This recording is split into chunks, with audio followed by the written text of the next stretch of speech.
UAPs, unidentified anomalous phenomena.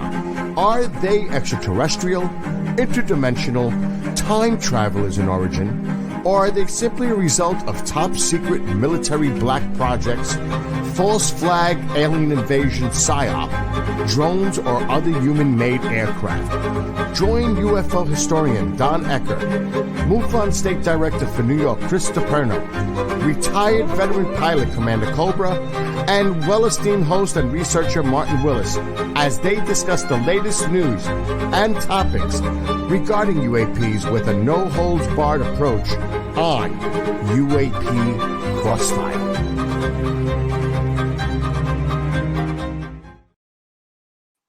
Well, good evening, greatest audience on the planet. Welcome back to UAP Crossfire. As you can see, we have our act together tonight, ladies and gentlemen. I can't wait to hear the reaction of my co-host's fantastic look. Chris Torme, Martin Willis, Don Ecker. How are you this evening, gentlemen? We're here. Awesome. Great. So for those that would love, here.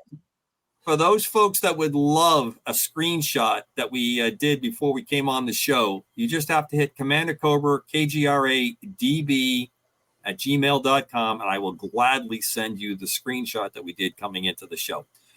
As always, love to talk to the greatest audience on the planet. Thank you very much for tuning into our show. We have a lot of fun going on. One quick admin, if you look at the little logo behind me, it is the logo for a whiskey company that mixes American rye whiskey with peanut butter. One of my favorites. I didn't think I would like this very much. Someone gave it to me, and I tried it, loved it. It's called Screwball. And not that I'm saying that my co-hosts are screwballs, but quite honestly, I thought it fit just a tiny bit. So if anybody would love to spin this company up, go to their website, screwball.com. Tell them that the four horsemen of the UAP, Crossfire, sent you, or Commander Cobra sent you, or both. I'd love them to get their website blown up by this audience. We call tonight's show Hail and Farewell. We're hailing back Don Ecker, who was out, not feeling well. Decker, how are you tonight? Well, I'll tell you what, still on the mend, Charlie Deuce, but much better than I was. Excellent. Chris, how are you, sir? Those look like Musketeers. You look like you got like Minnie Mouse things in your head now. Yeah. Hey, why not? I could be a woke Minnie Mouse on the show. How's that? Perfect. How are you? Only I would come up with that. Mickey Mouse. You did a kind of a guest appearance last week because it was your lovely wife's birthday. So you are a little bit late coming into the show. I told her birthday had to end at 9:00 so I can come on the show for an hour. What a sweetheart. Yeah, I might not make it to my next birthday, though. We'll see. After that. I'm not surprised. Yeah. And Mr. Willis, how are you this evening? I'm doing great. I'm down in South Carolina now. I can't remember. Was I here last week? Yes. I don't know if I made it down. I was. Okay, yeah. Yeah, because we were talking about your queen-size Murphy bed that's behind you. Oh, that's right. Yes. Yep. All good down here. Love being down this part of the country this time of year. I understand you. Right where I'm from, up in Rockland, Maine, boy, there was all kinds of buildings underwater, a big storm surge. And, you got hit pretty, not so bad where you're at, right, Commander? We actually got quite a bit of flooding around us, but the real talk of the town was, I don't know if how familiar you are with Hampton Beach. Yeah. But the 2 to 3 blocks in from the beach, those poor people got flooded with the surge, and it wasn't even a high tide. Jeez, so it was quite a mess. Rockport, all the rocks that line the road were in the road. They had to bring the snow plows down to push the rocks back to the side of the road. So that's the kind of stuff that's going on. Almost sounds like California, the promised land where Don Ecker hangs his hat. Yeah. That's bound to fall in the sea, right? They've been talking about that for years. Waterfront property in Arizona. We had a scare this past weekend. Had nothing to do with any flooding, but there was what is known as a pre-shock. One jolt that was right on the San Andreas Fault, and it was intersecting another fault, and we were on a high alert through Monday. They were fearful of a major quake popping up. They called it a pre-shock because it was only one with no aftershocks. So I got to tell you, we were a little bit on pins and needles there for a while. I bet. We haven't really had, anything serious in quite a long time. But that was I will tell you where I'm at. That first time in this area that I live in now, we had our first tornado warning. We've had 7 feet of snow last year in 48 hours. We've had an earthquake for the first time in Buffalo, New York. And now the high winds have almost become a tornado warning here where Satan has taken a dump. Let me tell you. I mean, it is just the weather up here. When it comes to weather, it's horrible. Wow. Well, Okay. I wanted to ask Don, was there any reports around the earthquake of UAP activity? no, Lights. Earthquake not lights. not a thing I heard. Nothing. And it's interesting to me because I remember probably right up to the 90s, before the internet really took hold, it seemed that always within days, it would be reported in the media of lights or associated phenomena around the earthquake in the sky. I'm not talking about the reactions that animals have and all that kind of stuff. Speaking of which, Chris pointed out earlier that I have giant sheep ears if I position my head just right during the evening. It's pretty nice. We'll be kicking up the screwball logo later, but with these eyes, with these glasses. Okay, I see some reaction to the glasses. Thank you all very much. Whoever sends me the best email, I promise I will send a set of these glasses to somebody in the audience, but they have to send it to my Commander Cobra KGRA DB at Gmail, and I will get a set to them. That's Mary Grace Kirby. I have to say, she just made that comment as a joke, but she meant to say Bill, I think. But anyway, she is a longtime follower of the show. Always has great comments. Good to see you in here, and good to see everyone here in chat. Thanks for joining. She is in frequently. I love her little remarks of the show. Thank you very much, Mary Grace, for joining us. Yes. I look like a goat. Well, it's actually a sheep, but it's correct. It's close enough. At least it's in the genus. That's right. That's right. Well, we have some sad news, and that's if you get rid of those ears, it's I was partially say, if you got rid of those farewell. ears behind you, that actually looks like an alien head. Maybe I'll try that for next week. It does. Or Monday. Monday. Monday. Monday. That's the other piece of news I put in for Don's show, because Don missed us on our retrospective for 2023.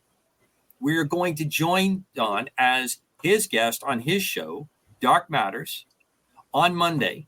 And we're going to do this group, the Four Horsemen here. We're going to do another review show, but with the gentle hand of Don guiding the conversation. So I think it'll be well worth your time, if you have the time, to join us on one of the best shows on KGRA.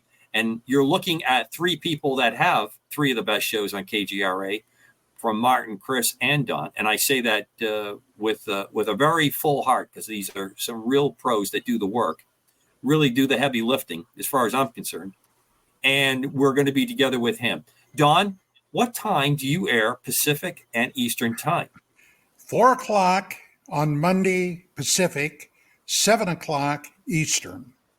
So And right here since on Chris KGRA, has the near musketeer look with his glasses up on his head, Mickey's big hand is on the 12, and the little hand would be on the 7 for the East Coast, and just work backwards from there.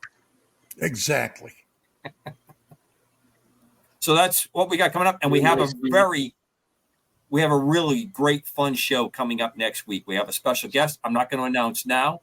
You need to tune in, but I think you're going to enjoy next week's show. It's one of my favorite people that's in the in the sphere of KGRA DB who's going to be joining us.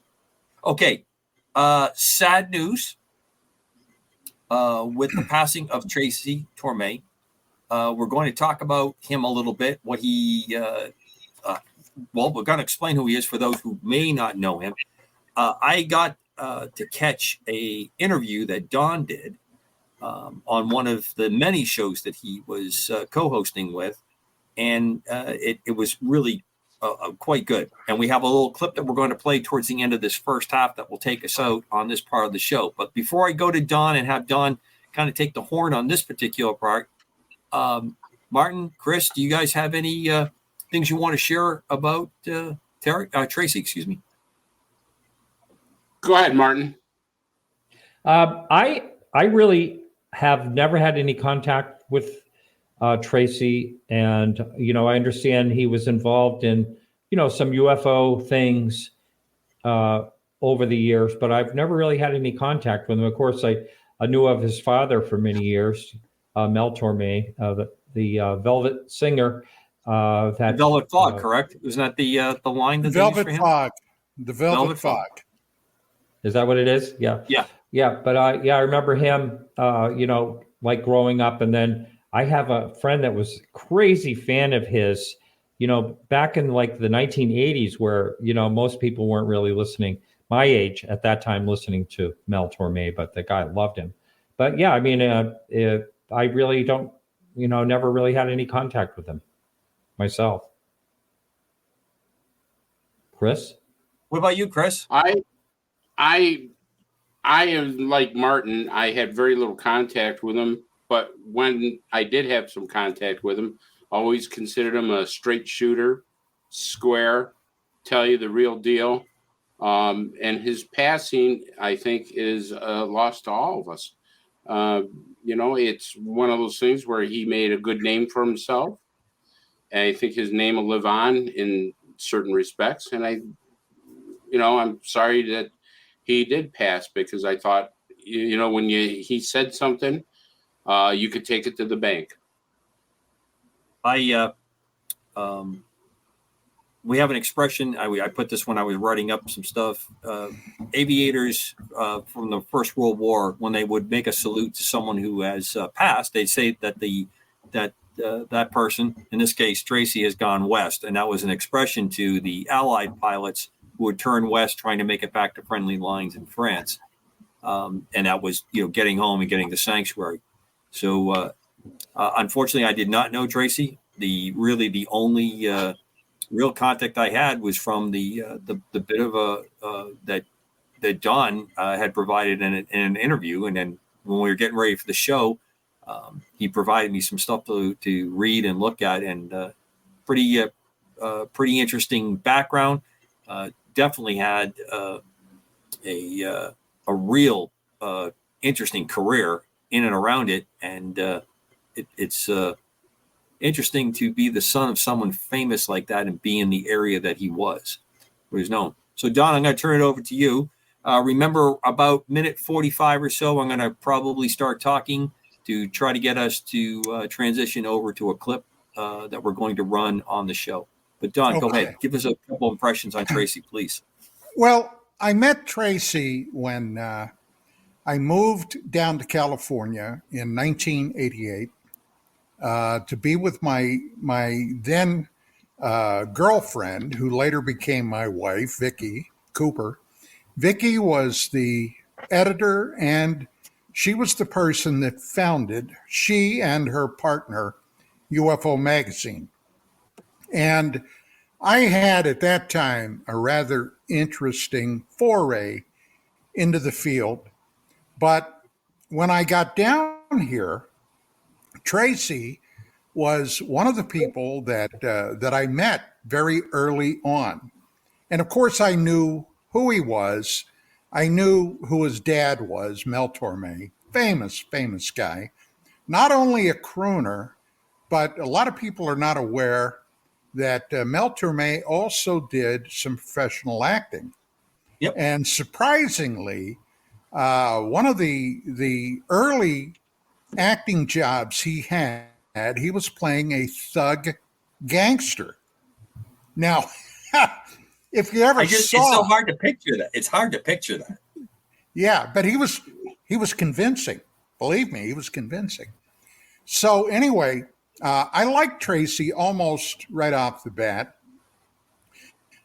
He was then traveling quite a bit with another guy that I got to know rather well, Barry Taff. And Barry and he were, for a while there, pretty inseparable. They were very close friends. And we started talking because I was curious about the UFO field that he was so interested in. And the first thing I had to figure out is what he was basically doing. Now, he was a professional, at that time, screenwriter, which he maintained almost the rest of his life. He had written for Saturday Night Live for a couple of seasons, which was pretty wild. And then he transitioned almost seamlessly into Star Trek, The Next Generation, the brand new Star Trek show, the first one since the original Star Trek. And he was big into science fiction. And as a matter of fact, one of the shows that Tracy wrote, he ended up winning a Peabody Award. And he and Gene Roddenberry, who at that time was his mentor, okay, Roddenberry took Tracy for some reason under his wing and became his mentor. And it was a marvelous thing for Tracy.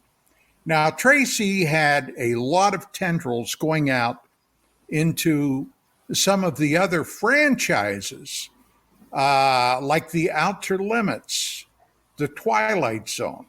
He was doing a lot of stuff for a lot of these programs. But with Star Trek, if you've ever watched Star Trek, if you're a Star Trek fan, how many times have they gone to the holodeck? Well, that was Tracy Torme's invention. He was the one that brought the holodeck into the Star Trek franchise. And the very first Star Trek show where Captain Picard, Patrick Stewart, became Dixon Hall. I believe it was Dixon Hall, the private detective. Right. Okay. This was big stuff. Now, we used to have a lot of private conversations about various aspects in the field. Later on, okay, like 15 years after this part, I was doing Dark Matters Radio on a radio network out of Boston, Mass, called Cyberstation USA. And I did Dark Matters there for 5 or 6 years. God, I can't remember anymore. But we were talking. We used to call each other quite a bit. And he had called me up one night. And we were talking, and he was telling me some stories about, well, some of this could go public. Some of it was private, about a lot of personalities in the Hollywood field. And I asked him about Gene Roddenberry. I've always been a Star Trek fan. I've been a Star Trek fan since the 70s. Now, I never watched it when it was on first run in the 60s. But later, after I got back from the Army and what have you, and they were running it in syndication, I began watching it. And oh my God, I loved it. It was great. Well, I was curious about Gene Roddenberry. So he started talking about Roddenberry taking him under his wing as a mentor. And then he told me something shocking about Roddenberry. I'm not going to go into it here, but you will hear about it in a few minutes. from Tracy's own lips, because I had an idea. I said, Tracy, I said, you have so damn many stories that are so fascinating. I said, how would you feel about, once, twice a month coming on DMR and doing a short mini interview about various aspects of the field? Now, he was up to his eyebrows in UFO stuff. As a matter of fact, Travis Walton, in large part, the story widespread as it is now, was a result of Tracy Torme, because of Tracy wanting to do a film about Fire in the Sky. Now, Fire in the Sky had a curious aspect to it, too. About the time they started doing, well, he had the screenplay done. It had to be greenlit, of course. The studio picked it up. They started casting for it, and they ended up starting to film it. But the part that had Tracy going crazy was at near the end of the film, when Walton was abducted by the aliens. Of course, now, most of you guys and gals are very familiar with the basic genesis of what happened, the story, what Walton talked about many times in interviews and many times in public lectures. But the aliens were, according to what Travis actually said, were the little gray guys, and then the humanoids called the tall whites. Okay. Now that's who he claims he encountered on board this craft when he became conscious. Now, he believed that he had been inadvertently killed when he ran toward the saucer that zapped him with some kind of light beam. At least that's the working theory. And the reason they abducted him was to bring him on board, this is the supposition, to revive him. And obviously, if this happened, and there are a lot of weird things about that story, I'm not totally convinced, but I'm on the road to something of extraordinary significance happened there. But to make a long story short, he went a little batshit crazy when he woke up. And he grabbed something off a table, some type of a tube or something, and he began waving it around. He felt very threatened. And these little gray guys skittered out, and then these tall whites came in. He saw them, he laid it down, and so on. I mean, that's basically the story. Well, in the movie, okay, at that period of time, a mini-series had just been played on television, inspired by Bud Hopkins, concerning abductions. Now, I forget anymore, because this is over 30 years ago, what that mini-series was. But the suits at the studio knew about that. So they wanted to change the whole end of the movie. And Torme was crazed by this. If you saw the film, you remember the film where he was down on a table or something, and they had what looked like plastic saran wrap around his face, and he was struggling to breathe. Do you guys recall that? I do. Yeah, well, that was all crap. That was total crap. And Torme was very upset about that. He, as he later told me, he said, but the problem was there wasn't a thing I could do about it. He said, so it had to go. Hey, they were making a multi-million-dollar movie. Okay, well, the suits, of course, always know best. This is the working theory in Hollywood. Now, we know how crap that is, but that's the way they approached it. So anyway, he was the guy that really brought forward the Walton story. And I can remember back in those days, I had Walton on my first radio show, UFOs Tonight. I had interviewed Tracy a couple of times, and I knew he was filled with stories. So I said, Tracy, how would you feel about doing something? We could call it something like Tracy Torme's Mad Hollywood Minute. And we could do it, a couple of times a month, even once a month if you're busy, but have an ongoing series. Well, he loved the idea.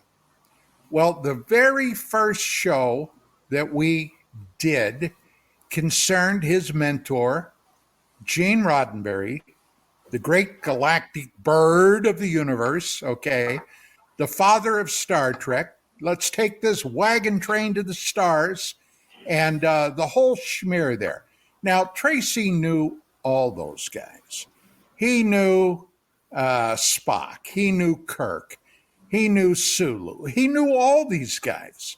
And he had some really interesting stories about a lot of them. But his other great love was the UFO field.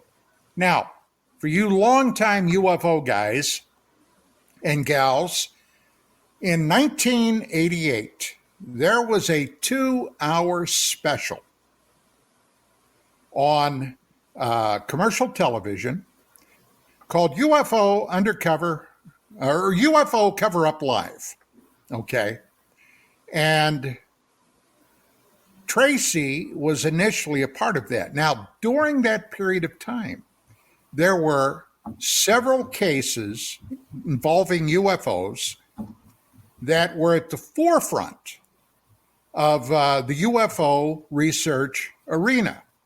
They included the Bentwaters case, because by that time, a CNN contract reporter by the name of Chuck DeCaro, a guy I knew, okay, ran a series of specials on CNN about that. This was a joint British-American air base, okay, in Bentwaters.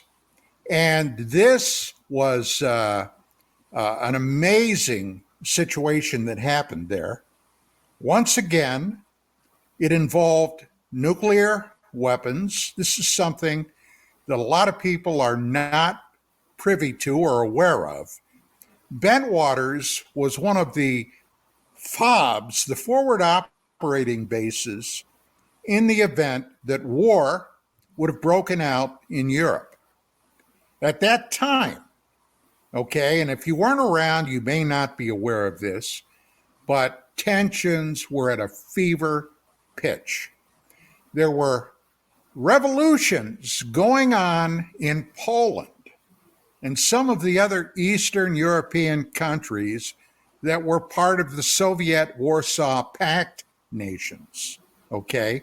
They were sick and tired of the communists. They wanted to throw that yoke off them. And if you know anything about your history, you will know that back in 1956 in Hungary, which was a Soviet client state then, there was a revolution where the Soviet army ended up sending in divisions of Soviet tanks to crush that revolution. Well, that was the fear of what might happen in Poland. And there was something else was pretty damn scary. The Russians had invaded Afghanistan, which began a 10-year nightmare for that country, which ultimately caused American involvement that later on, years later, would come back to somewhat bite us in the ass, okay, when we ended up going into Afghanistan. And that was in this century. So there was a lot of fear there. But there were also another series of cases during this time period, and I'm talking 87, 88, 89, that happened in Gulf Breeze, Florida. Now, later, not tonight, but later, one of my many interviews with Tracy is involved with that UFO Cover Up Live special that aired. And the executive producer of that show, and some ins and outs of how American intelligence, oh yeah, the spooks had their fingers in that. And they had that executive producer, I don't want to give too much away, but they had him so terrified, this guy literally was convinced he was being followed everywhere.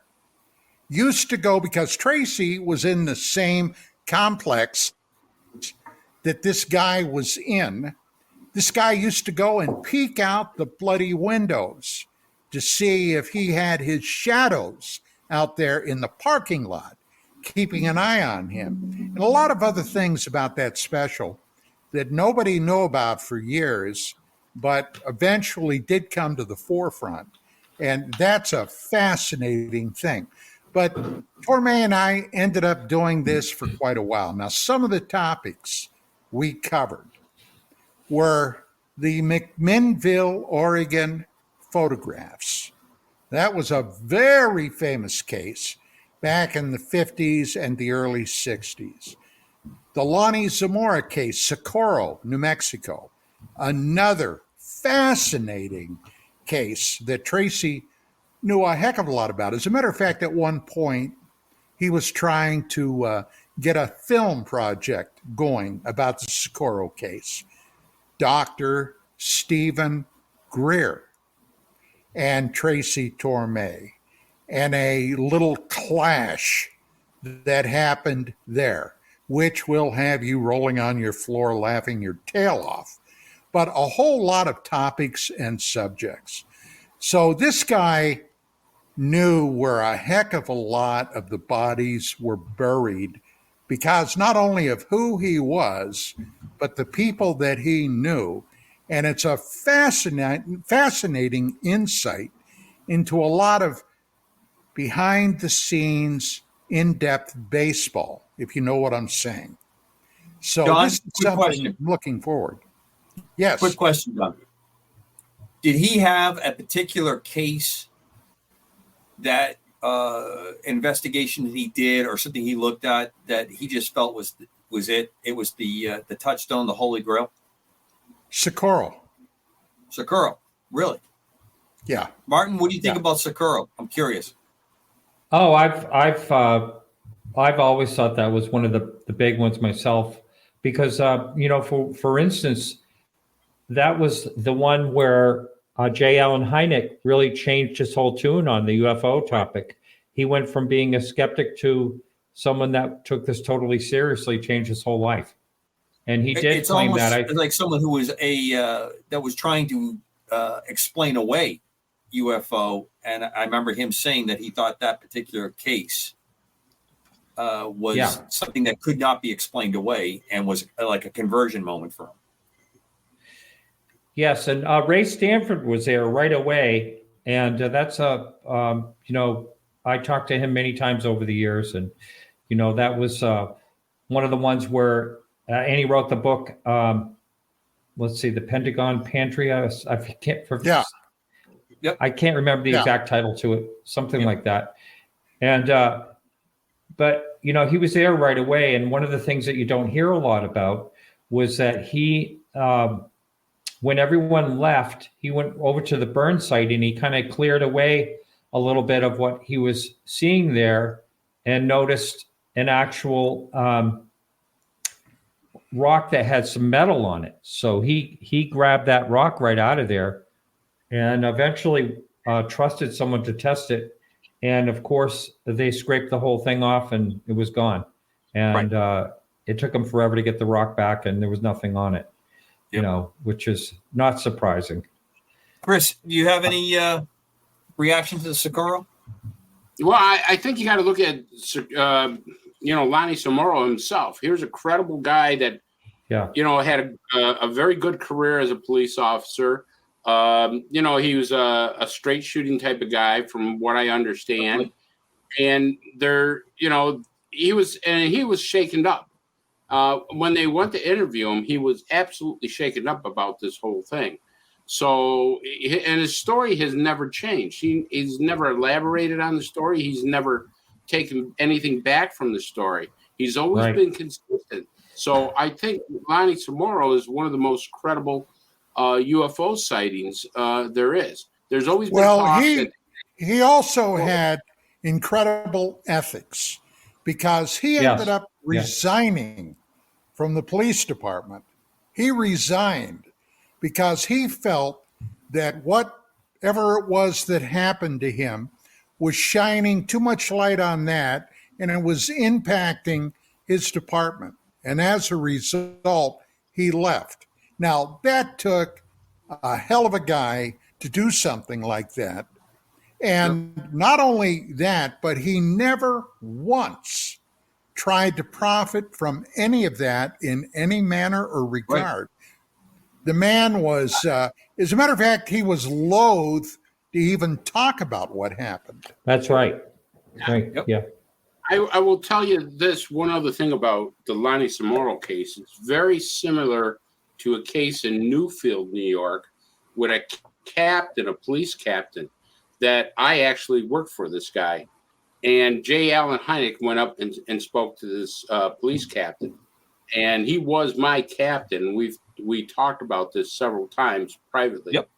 And J. Allen Hynek had turned the corner with the one sighting in Newfield, which was incredibly authentic. I mean, it was just unbelievable. Police captains, police officers, everybody saw this triangle thing out there, and Lonnie Samoro's case. So, I mean, you have to take Lonnie Samoro at his word, because, I mean, there's nothing in his history that showed him to be anything but truly credible. Same thing with this captain that I worked with, who was absolutely credible, who had an amazing sighting that was also investigated by Project Blue Book. Well, I agree with you, gentlemen. I found everything you have touched upon to be the real convincers on that. And it's an interesting tie-in, obviously, with the three of you and the kind of knowledge. I am merely a pygmy standing amongst giants when it comes to the knowledge on that. But there's certain cases and personalities that were involved that I just, this one resonates, because I think when someone doesn't make money, I don't fault anybody for making money or putting books out and selling the story. I'm completely for that. But it does capture my attention when someone seems to have that kind of old age integrity that, look, this happened. It's causing problems.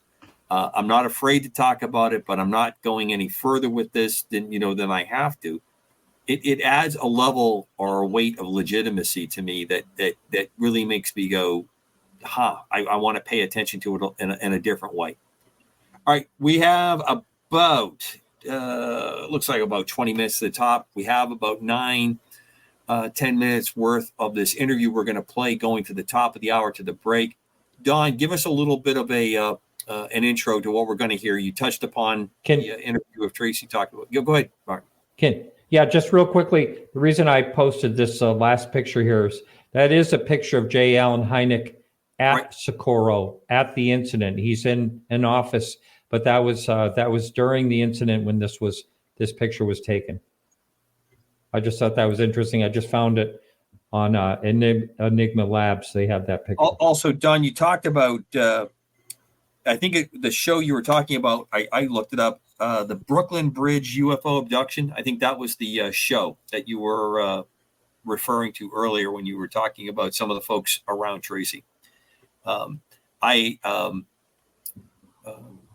had caught some of those shows early on, and I have a very close affinity to the Gulf breeze, because I lived very close to that part of the country when it had peaked. Some of it undoubtedly was military activity, and some of it was not. There's no doubt in my mind that it was not military activity in that area. There's a quite. Well, that whole area is surrounded by military Right. Installations. Right, and an incredible amount of airborne activity all the time. And when I flew there, I looked constantly for stuff of a terrestrial, but cutting edge stuff that might be going on. Obviously, mostly flown at night, and of course, I always had my eye out for anything that would be outer world or extraterrestrial. No, nothing. I unfortunately never saw anything there. And that part of it. But give us a little interlude to what we're going to hear on this interview. Okay, this excuse me. This is the first mini interview I did with Tracy, starting this series of Tracy Torme's Mad Hollywood Minute. Now, this is involved with Gene Roddenberry when Tracy came on board the brand new Star Trek show at that time. This was around 87, okay? Right. Star Trek The Next Generation. And at that time, Roddenberry was still in the catbird seat.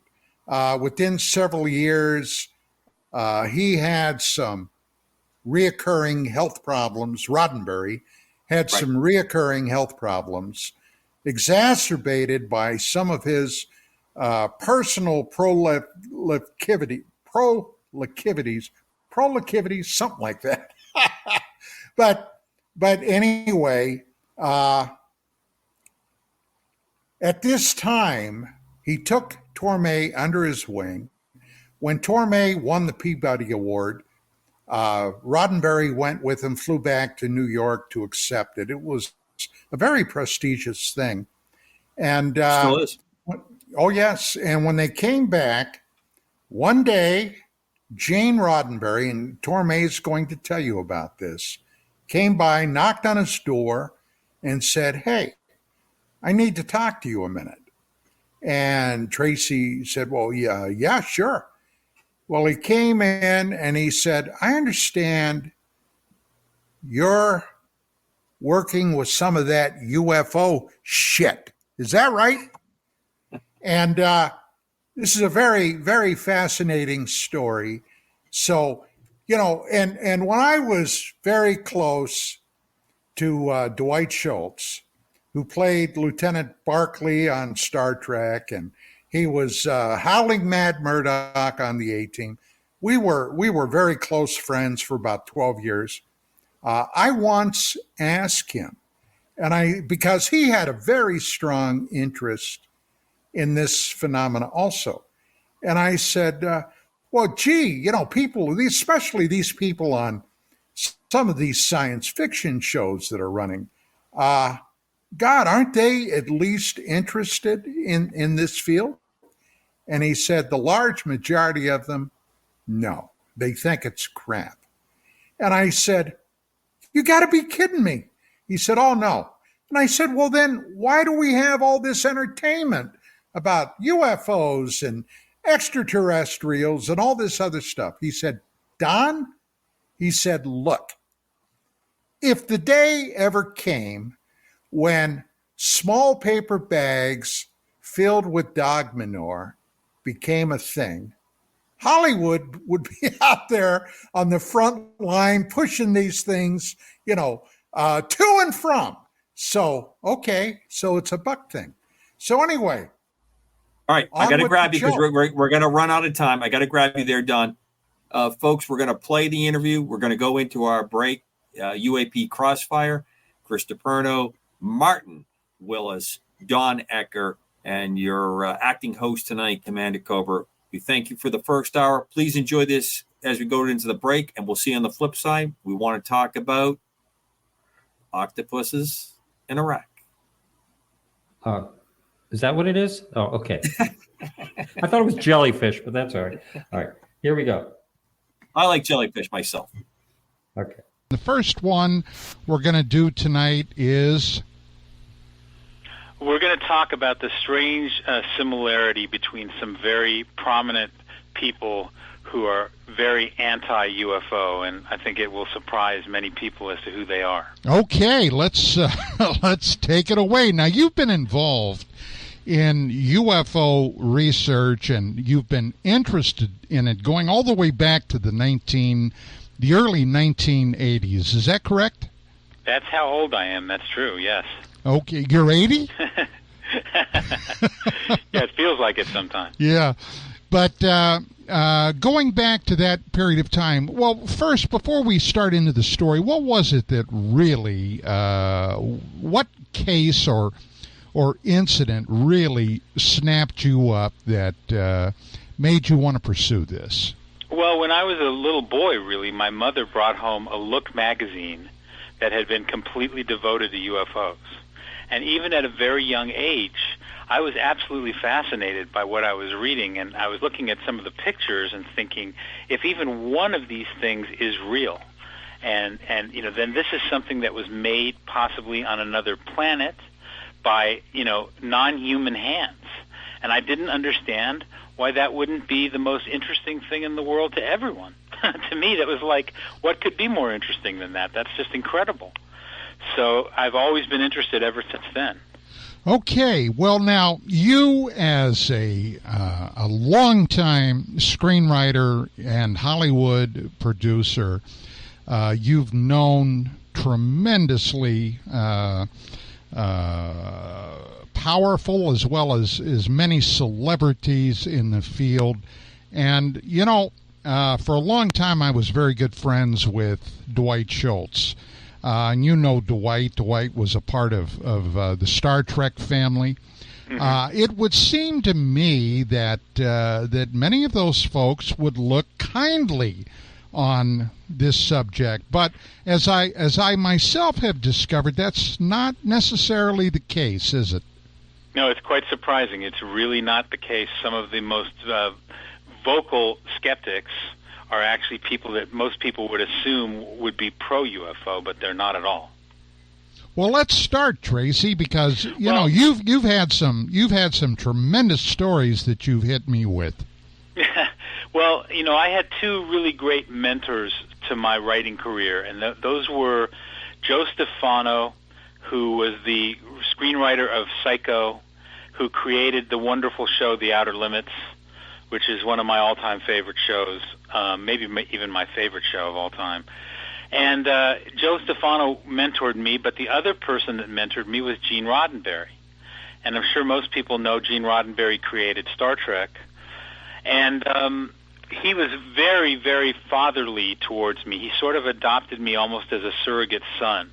And he used to really take me under his wing. I remember when I was on the Paramount lot, he used to come over in a golf cart and tell me he wanted me to go for a ride with him, and I would get in the golf cart and he would drive me across the Paramount lot to the shooting stage, and he would tell me all these wonderful stories about Star Trek and how he created it and the various challenges that he went through. And sometimes he would talk to me about women. He would give me advice on women or just things about life or whatever. So I got very close with him, and like I said, he was sort of like a father or a grandfather type of figure to me.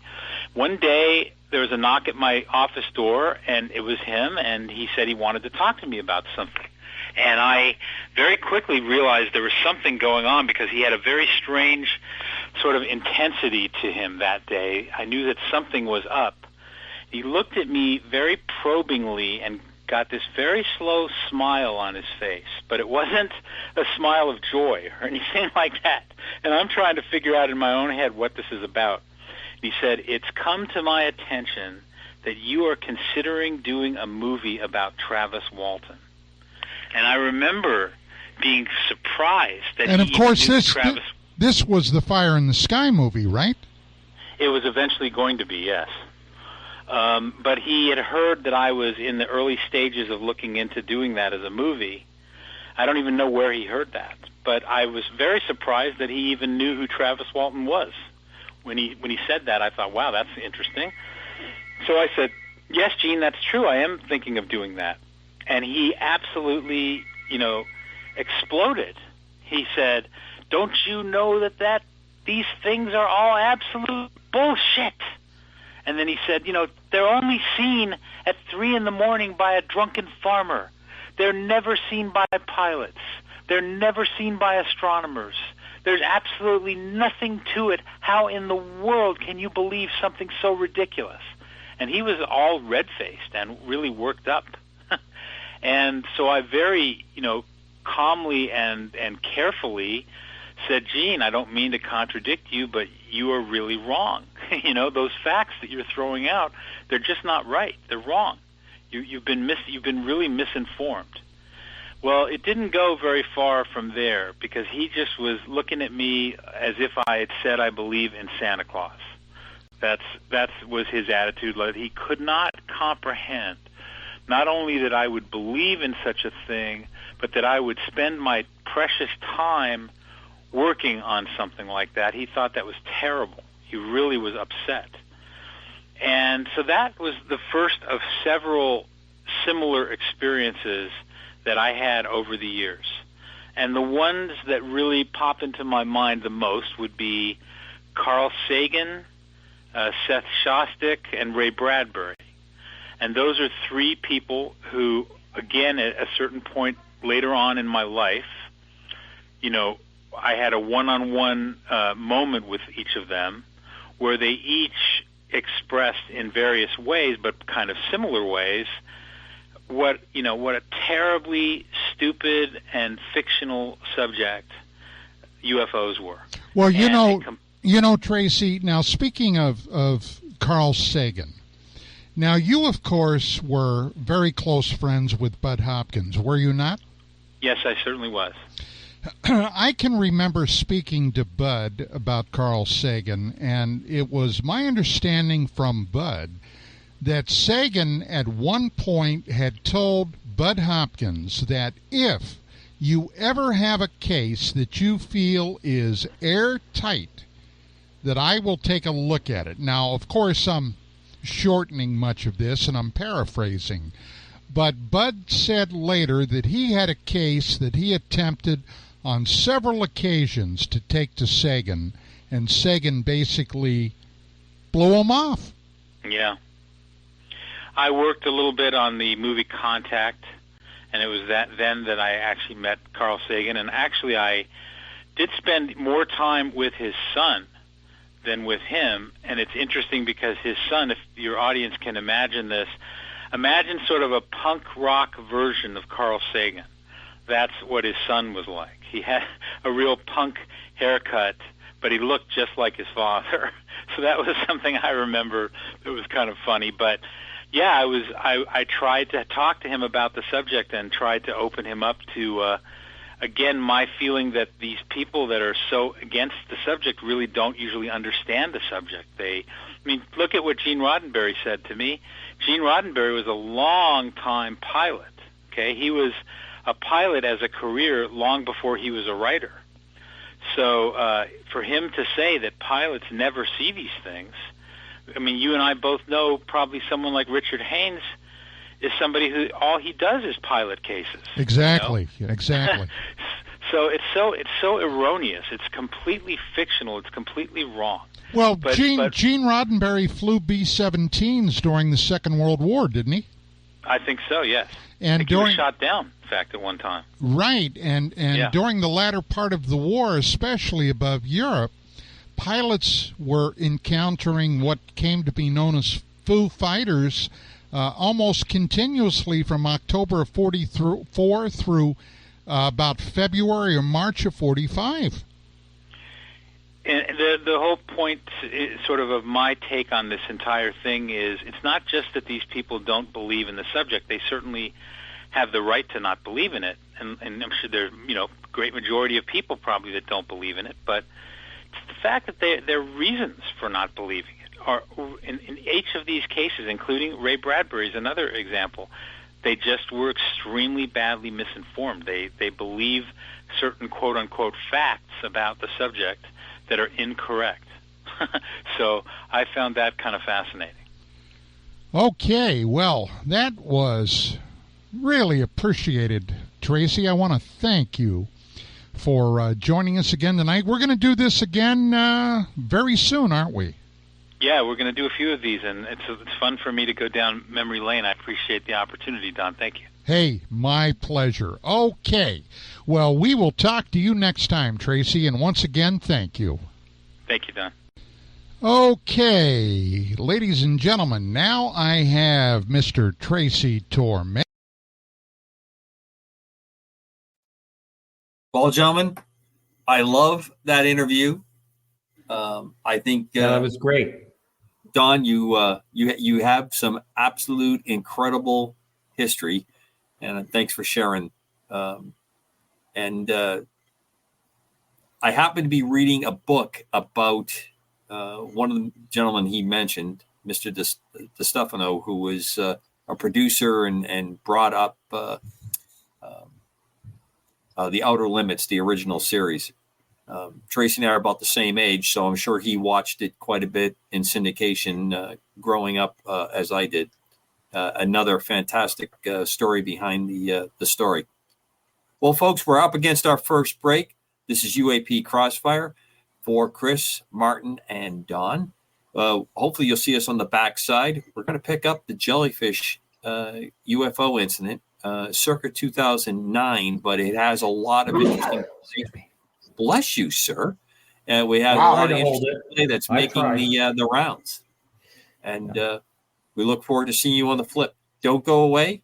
And please continue to support KGRA Radio DB. We'll be right back.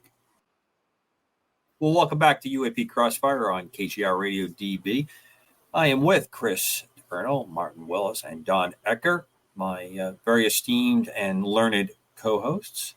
We had a really, I think, wonderfully in-depth and, as always, very detailed discussion on Tracy Torme. Interesting character, and obviously my co-hosts had a lot of insights. And thank you, Don, for sharing your personal connection and a little bit of what went on. For folks that just are coming in on that second hour, Monday evening, 7 o'clock East Coast time, 4 p.m. West Coast time, we're going to be doing a visit on Don's show, Dark Matters Radio, on KGRA Radio, of course. And we're going to have another kind of retrospective of 23 and maybe some of the things we're discussing tonight, because I have a couple of things I'm going to pose to my co-host tonight that we may get to that will carry over into Monday night. And please join us a week from tonight. We have a special guest that's going to be joining us, one of my favorite people on the planet. And as always, I always like to say hello to what I consider the greatest audience on the planet. Thank you for tuning in. Now, Martin, you got the kind of lead on this because you hit me up with it pretty early today. And it was fun chatting with you when I was on base, and you were catching me between meetings with lots of interesting texts as we were getting ready. The best part is when you asked me, are you not in communication with me until the show? Is that what you're telling me? I just don't have access to my personal email when I'm on base. I'd love to tell you that it's grays and large white Nordics ETs that are entertaining me. It's nothing that exciting. It's much more mundane, trying to get older airplanes in the military to work when I'm on the other side of the job. But let's start talking about the jellyfish. And I've seen some of this in the past. I have a little bit of commentary, but you've taken the lead on this one. You open this up a little bit, please. Well, I wish first of all, your screen is frozen, I believe. Either that or that's just a still shot. I'm not sure what's going on there, but no, I am seeing myself move here. But from Maine, I probably didn't pay the squirrels off enough to run the generator to make the internet be fully functional where I'm at up here. So yeah. Well, I guess it was 2 days ago now, I believe. A video was released by Jeremy Corbell, and all of a sudden I get way too many emails anyway. I do appreciate, though, people, reaching out to me and trying to alert me. But everybody, I must have had 20 or so emails about this jellyfish UAP. And I believe that Jeremy has recently changed it to chandelier UAP, I believe. something like that. Maybe the jellyfish, I don't know, maybe he was getting some grief about it. I've been always curious why or how Jeremy gets these cell phone leaked videos of screens. That's very, and Commander, you and I had a couple of texts back and forth about that. You're saying it's more or less lax, but it's a very interesting UFO, I have to say. And Mark D'Antonio, I would say he was on last week, and he and I were going back and forth quite a bit about this. I don't think, for as much analyzation that he does of UFO videos and things like this, I don't think he could crack this thing, exactly what it was. And I said to him, well, it's so still the way, nothing moves at all. And I said, don't you find that really weird? And he says, no, it could be a column of air. And in a column of air, nothing would move. Right. And then some people, or I watched quickly this afternoon, Ben Hansen was talking about this on News Nation. And the question was posed to him, is this a jetpack? And he thought that could be a possibility at first, but then he kind of ruled that out by some of the work he was doing. So 2 good people I know are working on this. And as far as I know, they don't have it cracked yet. And it's the clip I'm going to play is supposed to be the full clip of it. And supposedly this thing went underwater by eyewitnesses, went underwater for 17 minutes.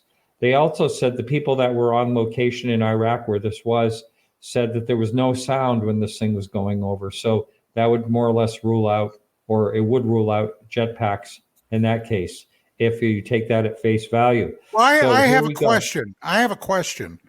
And this is something, especially right now, that our forces in Iraq for months now have been under continuous attack.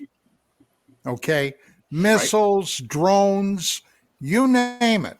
We've had people that, thankfully, up to this point, I have not heard of anybody dying, but we have had people hurt. Now, if they have something like this mysterious in the sky, gentlemen, I find it highly curious that there were not attempts to take this thing down. Well, this was 2018, this is Don. 2009, Don. So or this 2009? Video, yeah, okay. I have 2009 as a reference when I was looking at it. Okay, I thought it was 2018, but anyway, we're going to run it, and it's 2 minutes long, and we'll see what you guys think after. There's a little background noise to this video. Here we go.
There it is. And, it looks translucent at times. I guess there's a heat signature off and on. Well, I don't know what it is. let me jump in real quick. Can I comment on Chris, go ahead. this real quick? You're flying over a U.S. joint military base, and nobody takes a shot at this thing? You have radar there. You have guns. It didn't show up on radar. People probably seen it. I mean, it's daylight, right? No, it's not daylight. That's night. That is at night. That is at night. Okay, even at night, it doesn't show up on radar.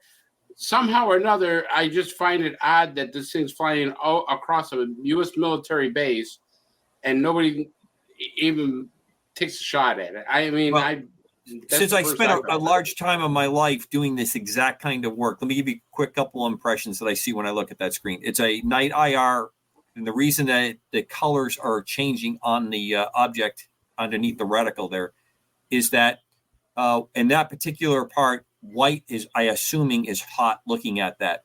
So depending on how that objective is looking at it, when its temperature is different than the background, it's going to change from a white to a day. If you looked at it in a couple spots, you could tell that it was showing as a lighter color.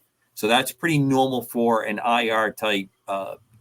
Its movement looks like, and I'm not saying this is what it is, but it's moving like a balloon. What I can't quite figure out, Martin, I'm almost positive that video was probably shot in some kind of control center on a download screen from whatever is in the air taking that picture. I suspect, just based on some of the noise, that it's probably a helostat sensor, meaning it's a balloon that they had up in the bases for protection, and then because balloons are very quiet, that it's a blimp looking like device, and underneath it it'll have radar and or IR sensors, like the same kind of things that I flew on my aircraft. So when you look at a picture like this, its relative temperature to the background is cooler, and I'm pretty sure this is a white is hot. So anything that you see dark, and you can reverse that. A lot of times we would reverse it because you want to see if you get a different quality on it. By reversing it, making black is hot and then white is the cool temperatures. And you can sometimes get different features off of it. It's very interesting. It's obvious if you looked, you could see a couple soldiers or at least personnel walking inside one of the walled off portions of the compound. And they don't seem to react to it, which is not surprising. Believe it or not, if there's no light available, unless you saw or heard something that was generating some kind of a light signal, you really wouldn't see it.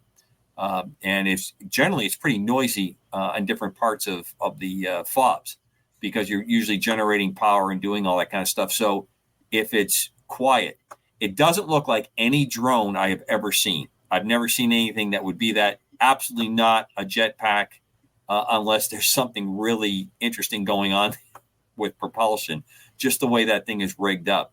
But it looked like, to me, it's moving with an air current. And the way that it was coming off, I think it was probably a heliostat coming off that.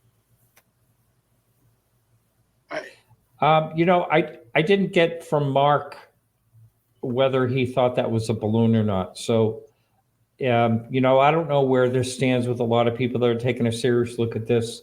But for the most part, I don't believe they're talking that they think it's a balloon, but I haven't heard the latest in the last few hours, so I have no idea if they've come to more of a conclusion on that. Martin, we're positive this didn't show up on any radar or anything? Well, that's only according to, I believe, now this is secondhand, someone wrote me that Jeremy Corbell, I didn't hear him say it, but he says that it didn't show up on radar. Okay. Well, if this thing is from either 2009 or 2018, right. Where the hell's it been?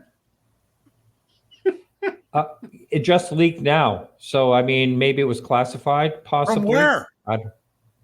Well, I'm pretty sure, Don, somebody took out a phone.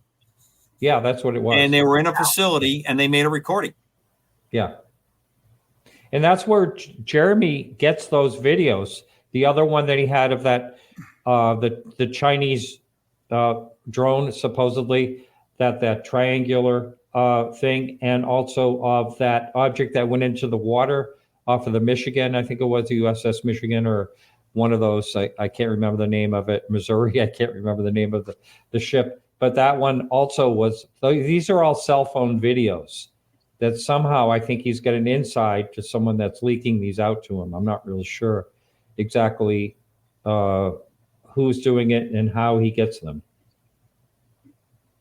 You know, Yeah, Chris. Now, you were asking some questions when we were prepping for the show. I want you to put that detective hat back on and throw some of that back out here into the discussion. Well, first of all, the video that I'm thinking back of the cube that was seen in Iraq. I mean, I'm looking at the background. I'm saying, wow, the background of this thing floating is very similar to the background of what that cube was filmed at. Now, if that cube was also a military base, I would have to say, once maybe they get by surprise, but after that, if something else is flying over it, and if it's not ours, we're going to take it down. I mean, Commander, you've been on enough bases. Don, you've been on enough bases. I've been on enough bases to know that somebody says along the way, if this thing flies over again, we don't know what it is, somebody take it down. I mean, it's one of those things where, you can't have unidentified objects flying over military bases. You're seeing them, we don't know what it is. The square. I can't talk to the cube that you're talking to, Chris. But in this particular video, those are pretty much standard shoes, consolidated housing unit type buildings. Yeah. That's what you're seeing in the background there, plus the connexes and the other stuff that's there that people cobble together from everything from supply to making workspaces and workshops out. And if I think you go back to the cube that was seen flying in Iraq I believe over the military bases, same type of camera. I mean, the same type of black and infrared camera that was there. Same type of buildings, from what I believe. I'm going by memory now, and except the cube was much faster. It was speeding right along, and there was no sound to that either. I'm suspicious of this being an actual UFO and not maybe something of man-made object. That's my opinion. Let me just give you the reason that you're seeing the IR and it didn't show up in night vision. I just saw that comment come up. Night vision requires photon activity. It's literally using the reflected light from stars and other celestial bodies in the sky that it's in the optic range, and then it magnifies it and it shoots it against a phosphorus screen, and you're seeing what is projecting, what's catching those photons that are being magnified on the photon screen. That's how it makes a picture. IR or infrared. Right. Well, that's what I'm getting to, Don. This is IR.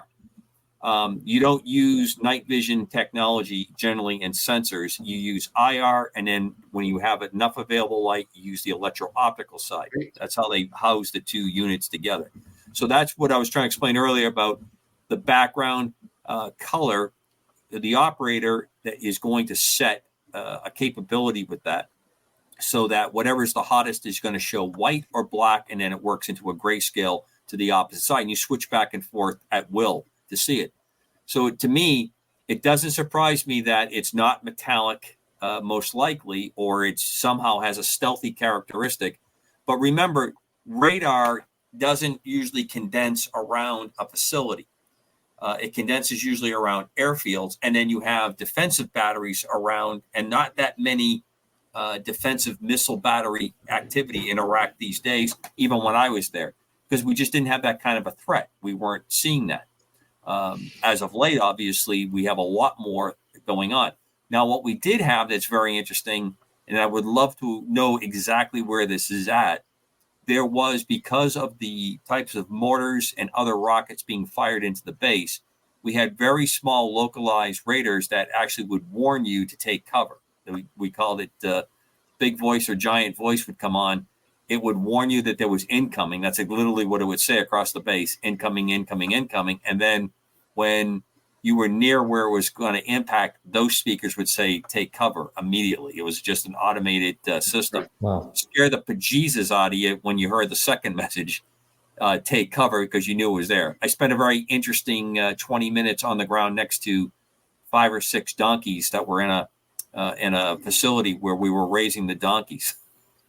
They were standing there looking at me as I'm powering at their feet for one of those attacks. That would have picked it up if it had the returns. That is a very interesting object. Martin, would you mind popping up the picture of something similar that's a comparison that I sent you a little bit earlier that occurred in Turkey? So this is something that was spotted in Turkey. I don't have the date on it, but it obviously has a similar kind of... Now, the picture on the right is the one in Turkey, and that is electrically optic. That is using available daylight to show the picture. And it reports to have a similar kind of conduct and flying characteristic as what you're seeing on the Iraq quote-unquote jellyfish.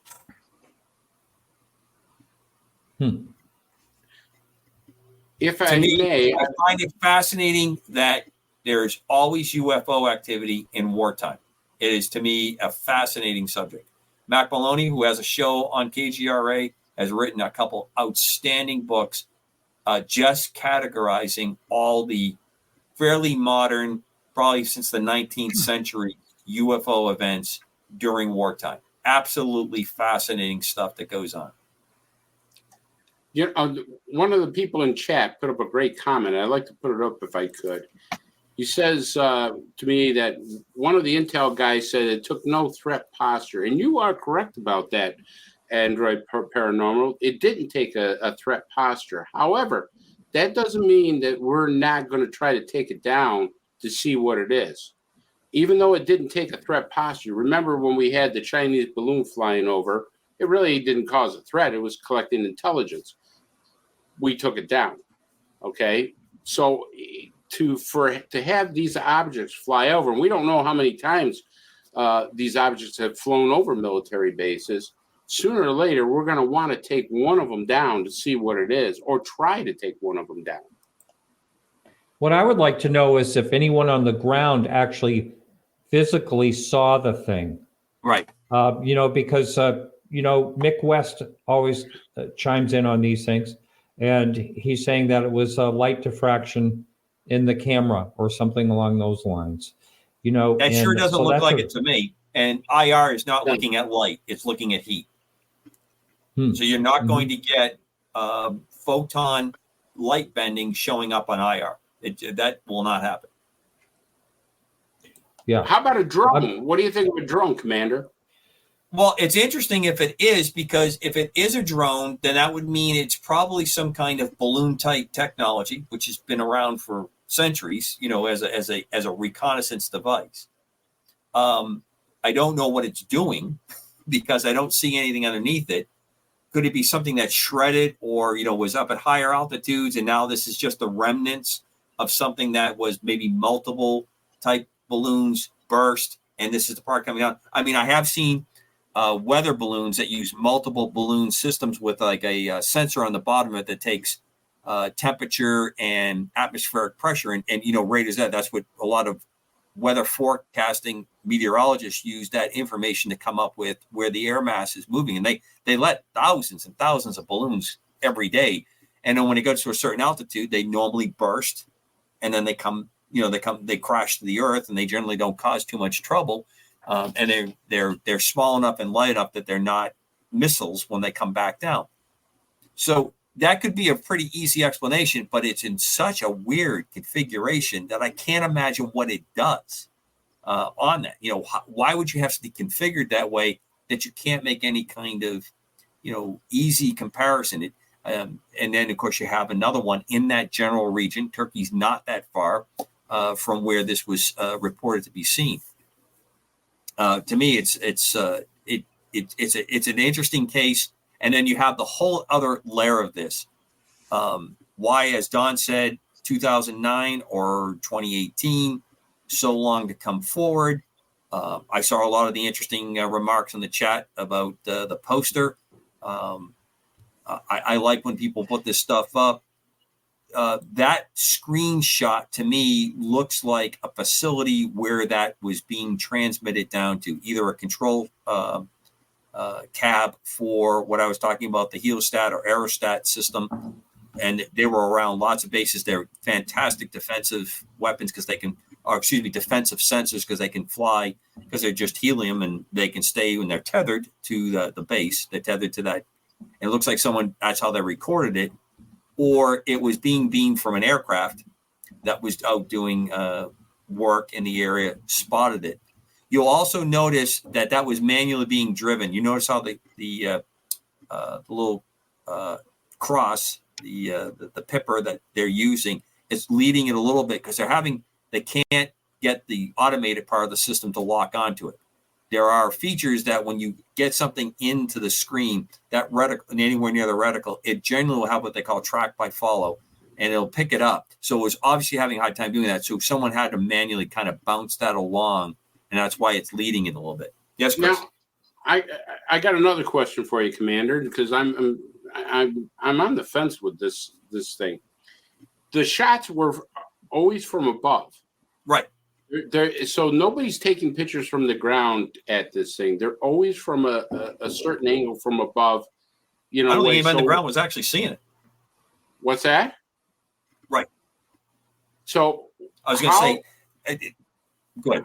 I'm just trying to figure out, if you look at the cube and you look at the way this one was filmed, they're filmed in almost the same exact way, from above at a certain angle, leading forward to it.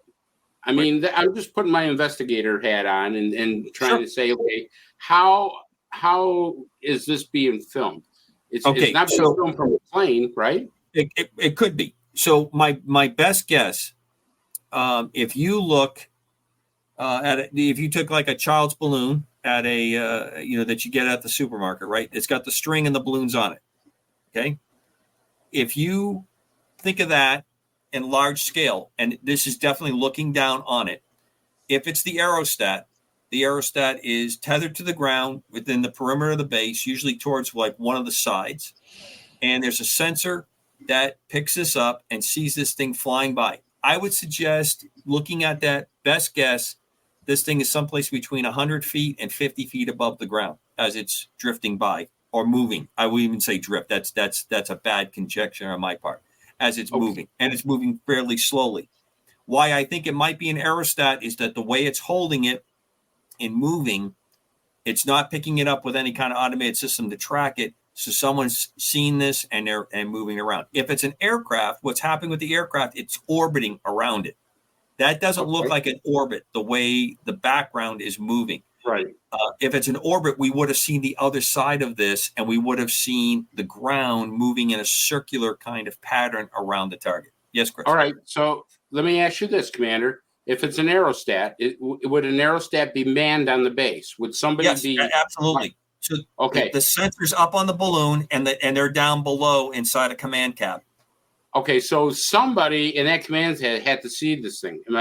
Absolutely. And the reason they're there is to defend the base, to make sure no one's approaching the base, that you don't have somebody coming up close to set up mortars or do something. Correct. Okay, and when you have this, go ahead, Martin.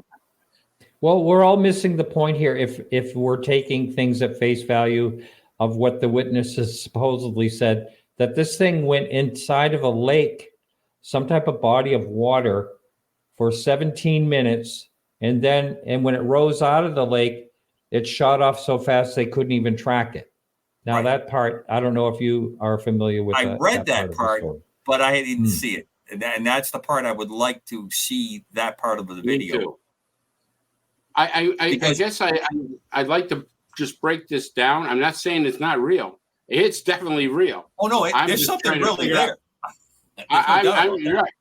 We're all in agreement of that. I'm just trying to figure out if this thing is being watched by somebody in a command post and they say, hey, I don't know what this is. It's not ours. and it's flying across a U.S. military base, there's no action. There's no spotlights on it. There's nothing that shows that there's any reaction. I know, Chris, but you got to understand the way this is set up. They don't have spotlights. You don't light up the base at night because you want minimal lighting because you don't want anybody taking a pot shot on the base. You're correct. So I know why you're saying, but what I'm trying to get at is you never want to fire rounds at something that you don't know what it is unless you're in a clear posture. And I don't see anything in that short clip. Those two people walking are not walking like you're in a status of attack or get into a defensive posture. You see those two folks walking in the background. So it doesn't surprise me. For whatever it's worth, I don't get the feeling that this is necessarily exotic material. If I had to bet, you're talking about the object, right? The object, correct. Right. If I had to bet a buck, it's somebody's manufactured drone. That's the feeling I get. It's some type of drone. Weird? Absolutely. Strange? Never saw anything like it before. But UAP unidentified for sure, but not ET. It's somebody's junk. Or purposeful. That's my opinion.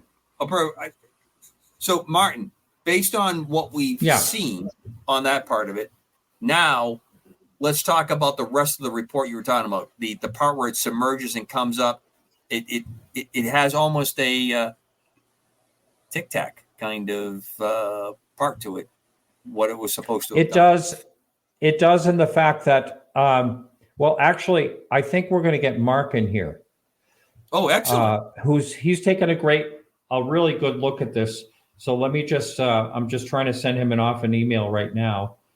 And it would be great to hear his perspective of it.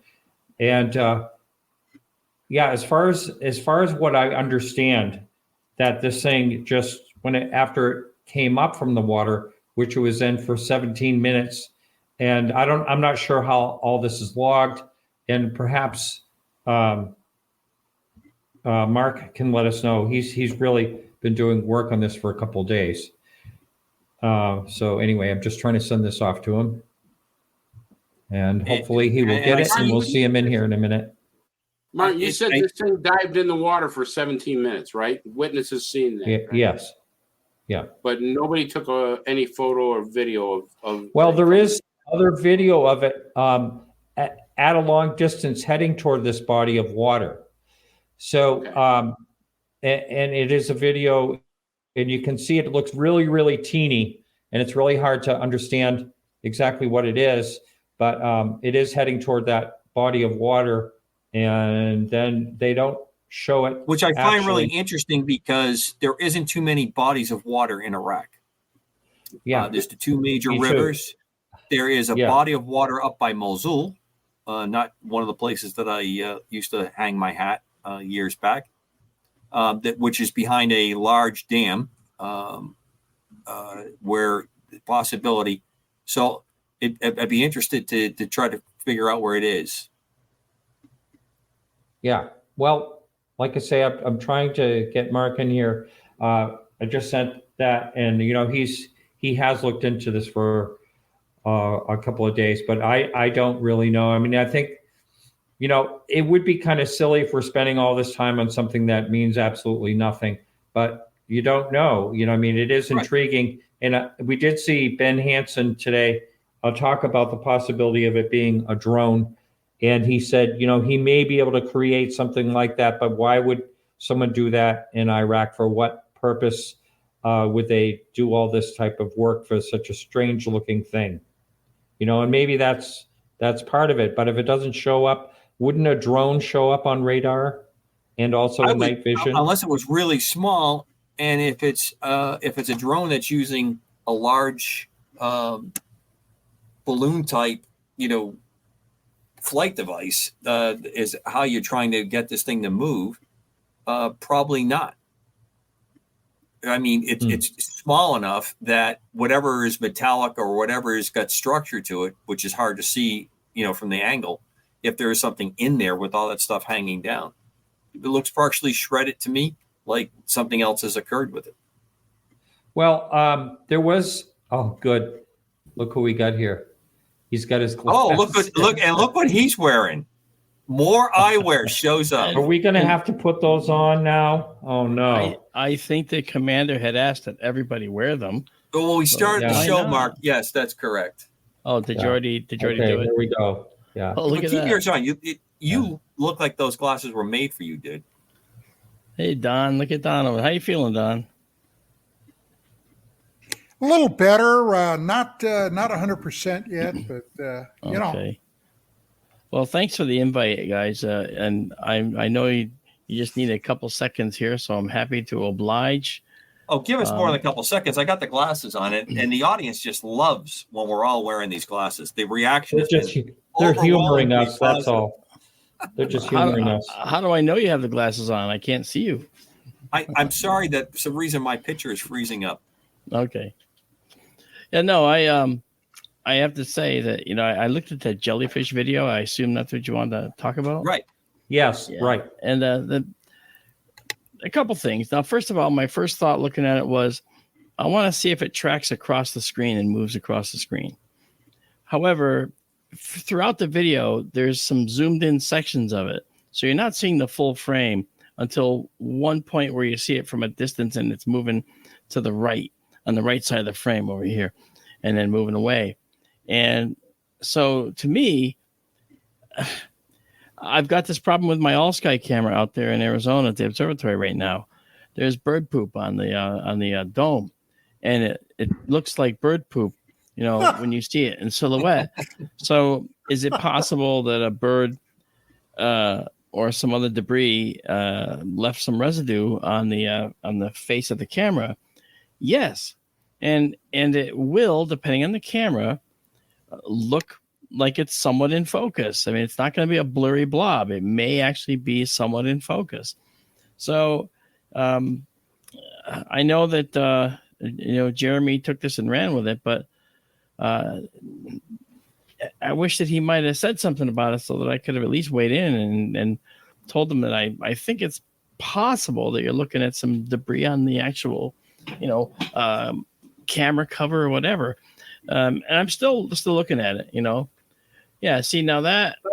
But Mark, don't they focus in and out? Don't you see this like it's at a distance and then it shows up again? And then there's other videos as it's going over toward the water where it's a real tiny little thing and moving along. Yeah, but in this image here, okay, that you just had up there, the one on the right, that's a zoomed image, and the one on the left is a zoomed image. You're not seeing the full frame there. So when you see the full frame, this might just be a small spot on the frame, but for the video, they're actually zooming into sections to show you this thing.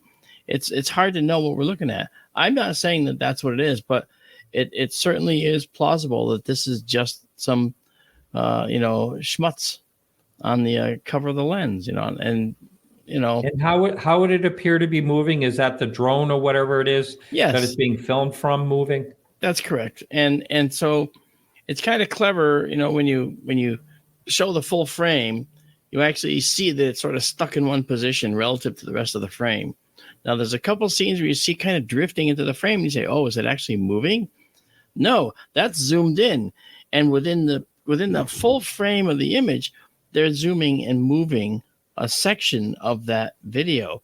So you can actually see that it looks like it's moving relative to the background on its own.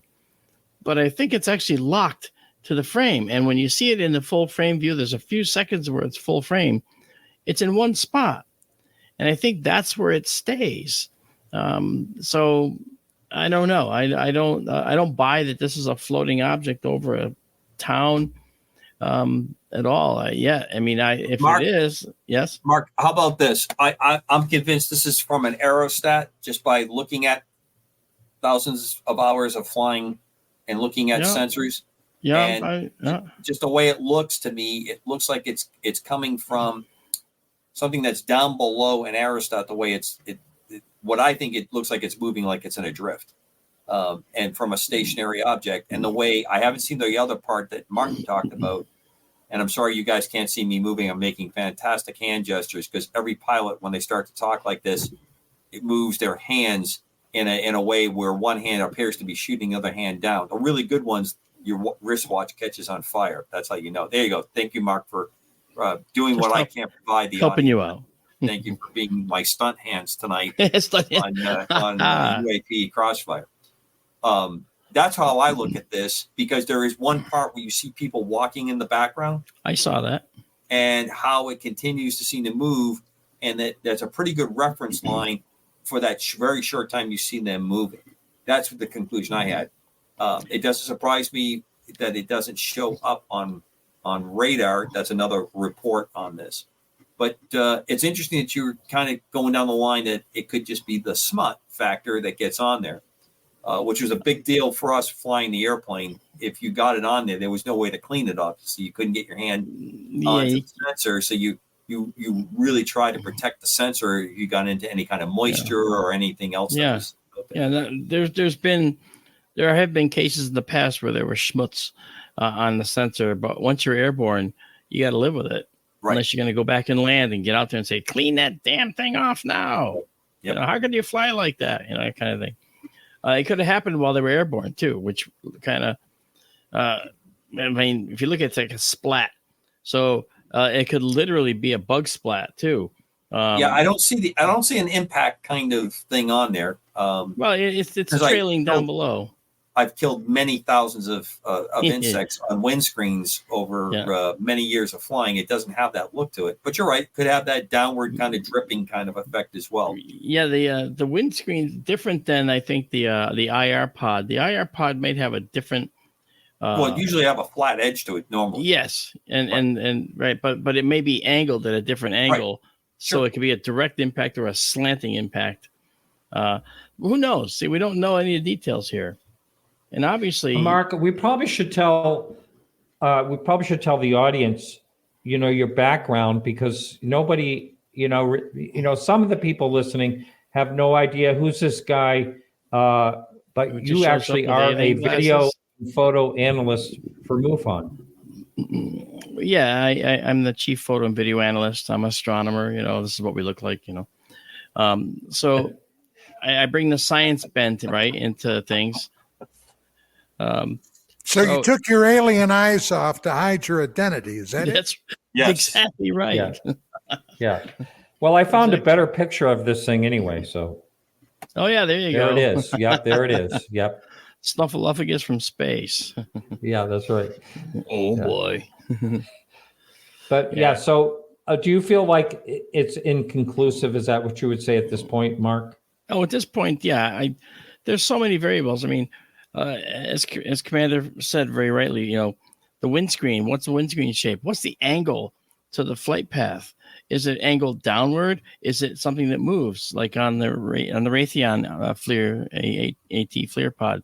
Okay, is it something that will articulate and move? And is it something that took a hit while it was in flight, or was it something on the ground?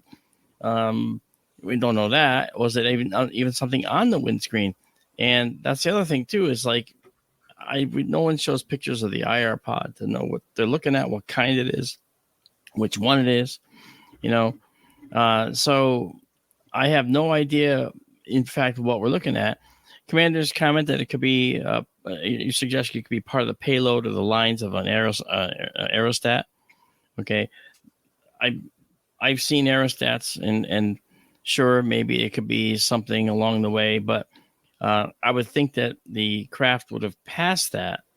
The aircraft, the drone might have passed that if it was in motion, because they're moving along the ground. And then this thing, it's being seen down. Okay. So to me, it's either something superimposed between the camera and the ground, but like on the camera lens, it's the old bug on the lens thing. But, these cameras aren't just the sensor and that's it. They're a sensor, there's filters, the IR sensor is in there, and then you've got a housing, and then the housing there's glass. Okay, that's a proper material for infrared to get through, usually quartz or whatever. And so when optically balanced neutral. Yeah, well, yeah, and it has to allow infrared to get through it because infrared won't go through regular glass. So that's why like FLIRs. I have a FLIR drone here that I made. I got a FLIR Tau 2 core. It's called. It's a little camera this big, and I cannibalized it and I put it on a gyroscopically stabilized gimbal that I could put on a drone, so I could fly it and find lost children or whatever with it. And so that works very well. But they all have their little idiosyncrasies, and I don't know. You don't even know whether they're. I mean, it looks like they're shooting black for hot in this one. You don't know the time of day. I didn't know the time of day. If there's something in the statement, that's fine. I didn't hear it. So what happened is they put this video out there. Everybody just absorbs it and says, "Ooh, that's an alien," without any critical thinking to say, "Well, wait a minute. Shouldn't we find out the provenance of this information? Shouldn't we find out what the aircraft was, what the FLIR system was, why they were flying, and what they were looking at, if that's available? Was it a border IR system, a flying border drone or something?" I've offered my IR drones to the folks at the border to try and allow them to see illegal crossers and things like that. So I don't know. Then see the question down below, Mark? Yeah. If it isn't a lens, it raises the question what the camera's following. Well, that's the thing. The camera might have actually, if it's on the lens, the camera can't follow it. It's a systemic problem inside, right, in the system. So whatever they're looking at, that thing's just going to be in the view, no matter what they do. And if that's what it was, then that the guy running the IR is going, crap, man, frick, I didn't clean the damn, that kind of. Let me ask you this, Mark. In the center of the picture, you see the little tracking part. Yeah. So can the tracking part, can that move separate from the lens?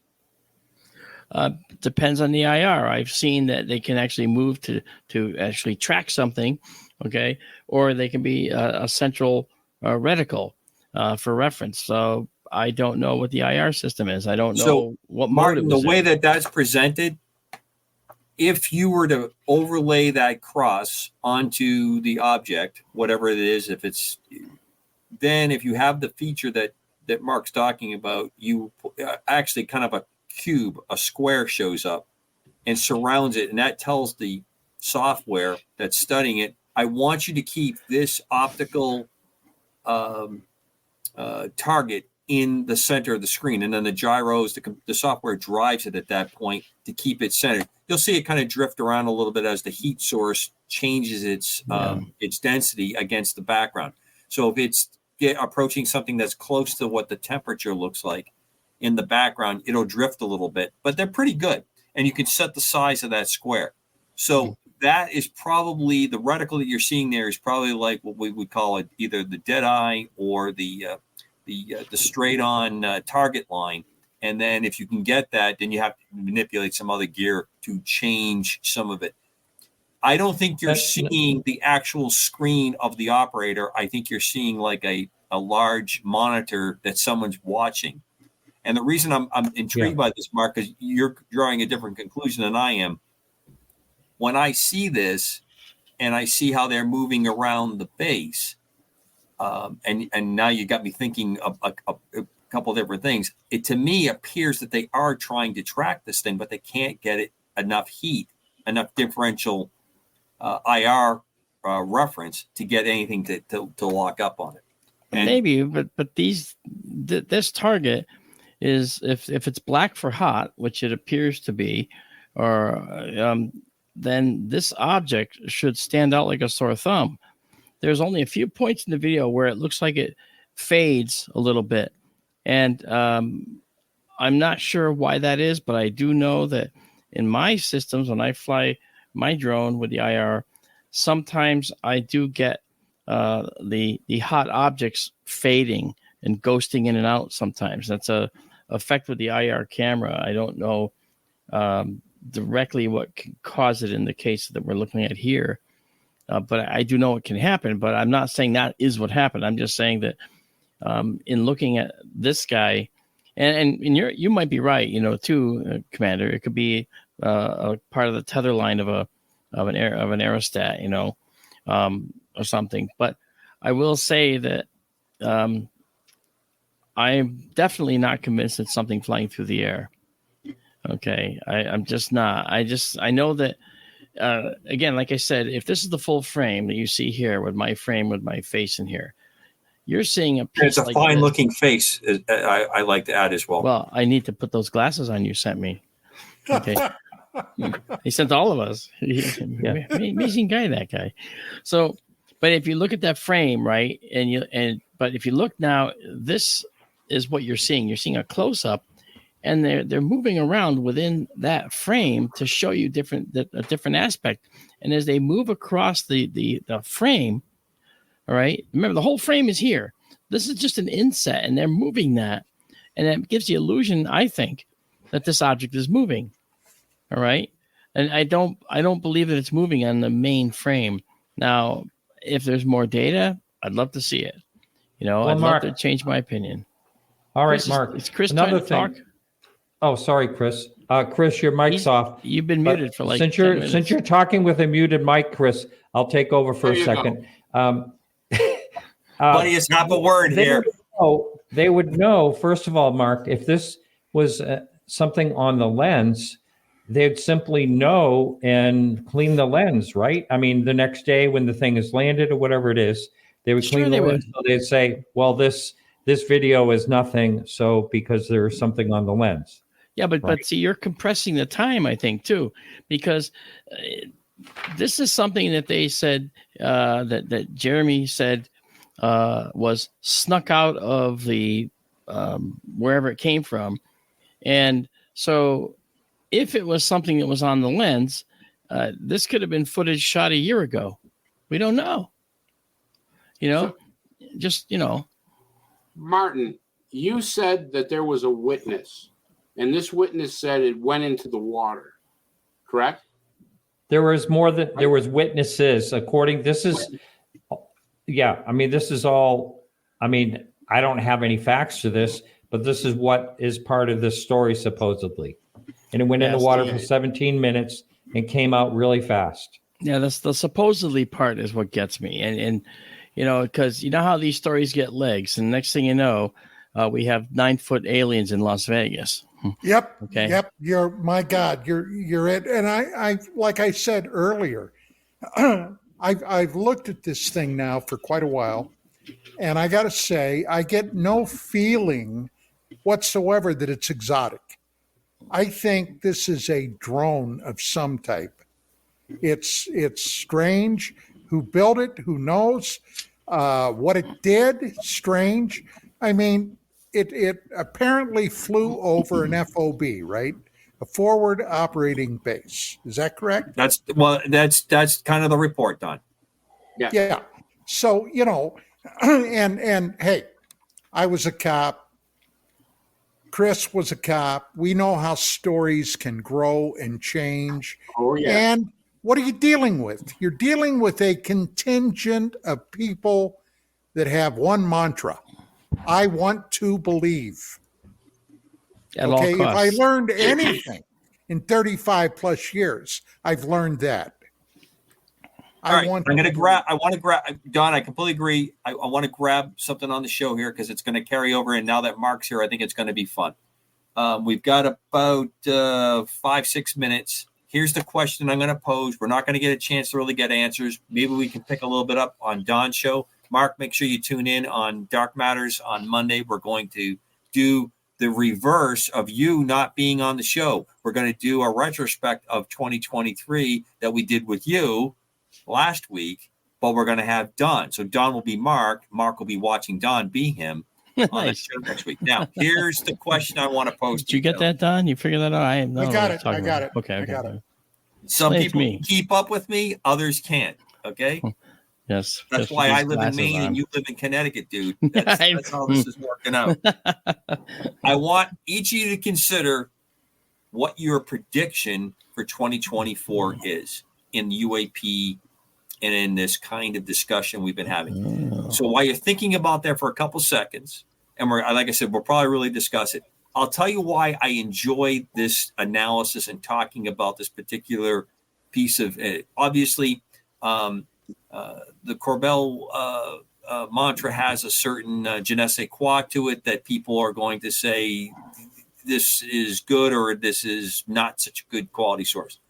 I like when you get everyone looking at it and saying, what's happening? Why is it delayed? How did it go? There's a nice elements to all of this because you have a group of people that really do want it to happen.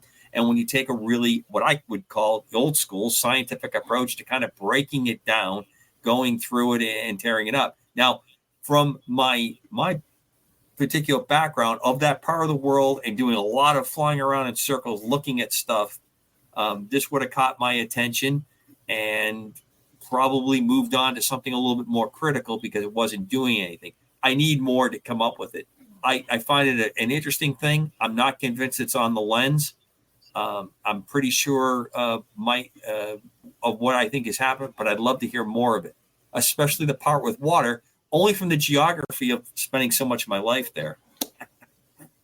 If there's a body of water this thing dived in, I can only think of one part of Iraq that could have possibly happened in. And that's up in the northeast corner of the country. So I'd be interested to get more of it as it comes up. All right. We need to know more about it, all the provenance of all the data with it. Sure. And the dribs and drabs. But if you're working hits on a website, and I'm not throwing any slander at anybody out there doing it. If you're looking for traffic, bits and pieces add to the mystique of smuggled out video that was taken on a phone that was put on Kodak film and then put back onto videotape. And here we bring it to you live 8 years later or 20 years later or 15 years later. You know, what's happening. Mm-hmm. And the other thing, Mark, I brought up was in wartime, UFOs in wartime is a really interesting subject because there's so many strange things going on that people catch notice of. And Foo Fighters. I don't want to dismiss Chris's comment. No one else seems to be looking or reacting to this thing if it's actually happening on the base. I can give some explanation to that, but it's a good point. It's a good investigator kind of point. So that's right. Tune in for our discussion over the next few shows, what the prediction of 24 is. I'm going to throw one out there. I don't think we're going to have a major reveal, but I think there's going to be a significant publicized event as we approach the election at the end of the year. I think you're going to see something in the middle of the summer going towards the fall that is going to capture the media attention cycle. And I'll develop that more as we go through the year. Starting with you, Chris. I think words. I personally think that we're not going to see a lot this 2024 because I think there's going to be more conflict in the Middle East. I think there's going to be more conflict in the world, and I think our attention will be drawn to that. And I think the UFO subject will be put on the back burner because of what we're going to end up in, possibly a world war. I see a lot of evidence that there's going to be huge conflicts. Martin. Mark my words. Aliens. There, I said it. Now I'm going to have to live with it. There you go. Thank you. The esteemed man from South Carolina as he puts his eyewear back on. Oh, Don.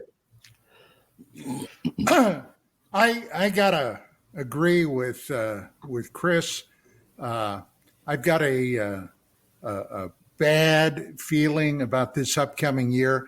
I've been watching events in the Middle East as closely as I can. I have a sneaking suspicion events will spiral out of control even more than they currently are. This business with these Houthi rebels continuously firing missiles and drones. Don, I got to grab you because we're coming to the end of the show, and I will make the announcement because Skywatcher put it into our private chat. We just had an attack by the U.S. and the U.K. on the Houthis. So we may have taken a more offensive approach. And there you go, folks. Okay, so from UAP Crossfire, for Chris, Martin, Don, and our super special drop-in guest, Mark, as always, thank you very much for listening to us. God's peace that surpasses all understanding. We will see you Monday night on Don's show, and next week, very special show with a special guest as well. Thank you again, all. Out from See here. ya.